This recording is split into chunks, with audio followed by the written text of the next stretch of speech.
अभी जस्ट पहले हम लोग पढ़े वाष्प दाब में अवनमन। वाष्प दाब मतलब ये क्वेश्चन उसके बाद है, इसलिए सब बोलना पड़ रहा है। तो वाष्प दाब में जो अवनमन पढ़े थे उससे रिलेटेड एक आगे क्वेश्चन है, वाष्प दाब में अपेक्षिक अवनमन द्वारा अवाष्पशील विलेय के आणविक द्रव्यमान की गणना। यहाँ पे एक चीज आया, अवाष्पशील विलेय। क्या होता है अवाष्पशील विलेय? ऐसा विलेय जो वाष्पित ना हो, जो वाष्पित ना हो। और उसमें सबसे पहला एग्जाम्पल आता है नमक। नमक, जो नमक होता है वो अवाष्पशील होता है। क्यों? नमक का पानी बनाओ, घोलो, उसको गर्म कर दो, पानी पानी उड़ जाएगा, नमक नमक बच जाएगा, ऐसा होता है। तो नमक नहीं उड़ता है, वाष्प नमकीन कभी भी नहीं होता है। तो वाष्प दाब में अपेक्षिक अवनमन द्वारा अवाष्पशील विलेय के आणविक द्रव्यमान की गणना करेंगे। तो वाष्प दाब में आपेक्षिक अवनमन का सूत्र सिर्फ मेरे को पता है।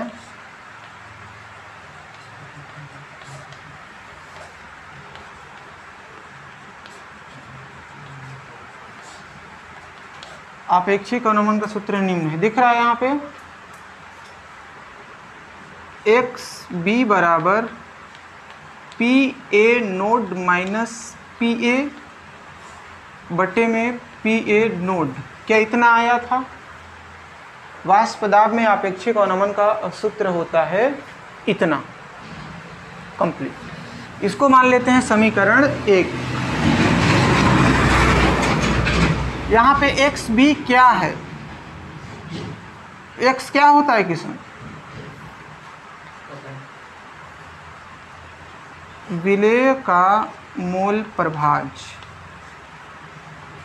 एक्स बी क्या है? विलेय का मोल प्रभाज। अब मोल प्रभाज चीज जो आया था ना, उसमें वापस फिर से जाएंगे। तो मोल प्रभाज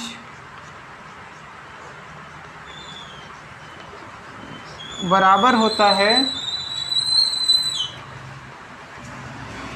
घटक का मोल फिर विलयन का मोल। ये मोल प्रभाज का बेसिक सा फॉर्मूला होता है, घटक का मोल बटा विलयन का मोल। यहाँ पे एक्स बी है तो विलेय का मोल लेना पड़ेगा। किसका लेना पड़ेगा? विलेय का। तो मोल प्रभाज में हो जाएगा एक्स बी बराबर घटक का मोल। विलयन में 2 घटक होते हैं, विलेय और विलायक। हमको अभी क्या लेना है? विलेय लेना है। तो घटक के मोल में जगह हो जाएगा एन बी बटा विलयन का मोल। विलयन में दोनों चीज आते हैं, ए भी आता है और बी भी आता है। तो N A plus N B. घटक का मोल मतलब विलेय का मोल, और विलयन का मोल तो विलयन में दोनों चीज आते हैं, ए बी, इसलिए एन ए और एन बी। यहाँ पे एन बराबर क्या है? एन बराबर यहाँ पे है मोल। मोल का फॉर्मूला पता है क्या? मोल बराबर क्या होता है? कुछ नहीं पता। मोल बराबर होता है द्रव्यमान बटा आणविक द्रव्यमान। द्रव्यमान बटा होता है आणविक द्रव्यमान। द्रव्यमान मतलब भार। भार को इंग्लिश में क्या बोलेंगे? वेट। Very good. मोल मतलब एन और द्रव्यमान मतलब वेट का डब्ल्यू। इसके बाद आणविक द्रव्यमान को मोलिकुलर वेट, तो मोलिकुलर के लिए एम।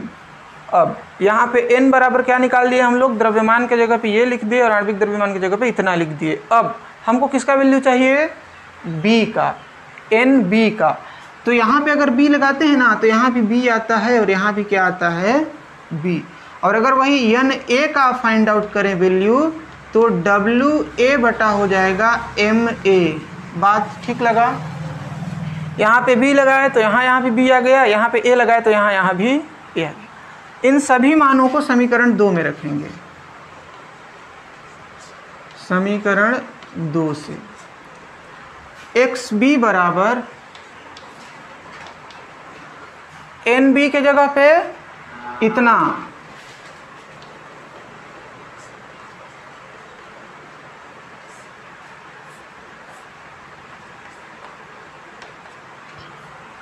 और इधर क्या है? N A. तो एन ए का वैल्यू है इतना बटा इतना।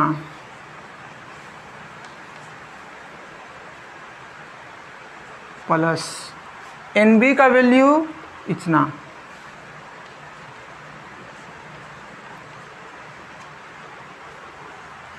किसी भी विलयन में विलेय ज़्यादा होता है कि विलायक ज़्यादा होता है?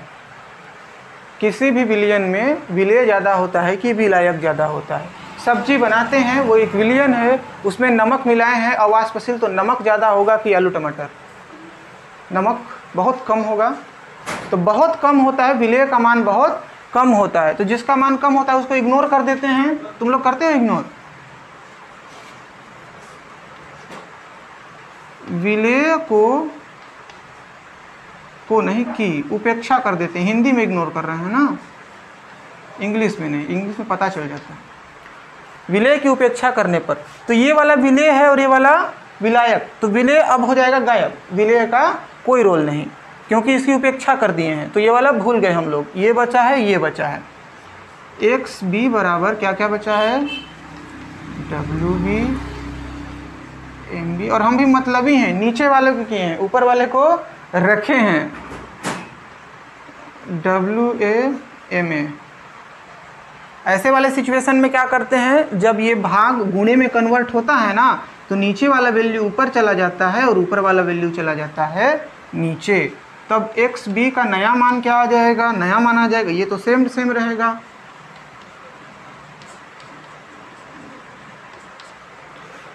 MA ऊपर चला जाएगा और WA नीचे आ जाएगा।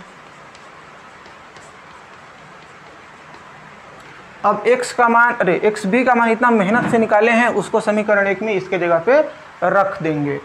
अब हम फाइनल आंसर लाने की कगार पे हैं। समीकरण 1 में XB का मान रखने पर कहाँ पे चेंज होगा? दाहिने साइड में कोई चेंज नहीं होगा, इस बाएं साइड में चेंज होगा। इस पे जो उतना आया है उसको लिख देंगे। तो XB की जगह पे हो जाएगा, इसको अभी वैसे कर देते हैं, WB MB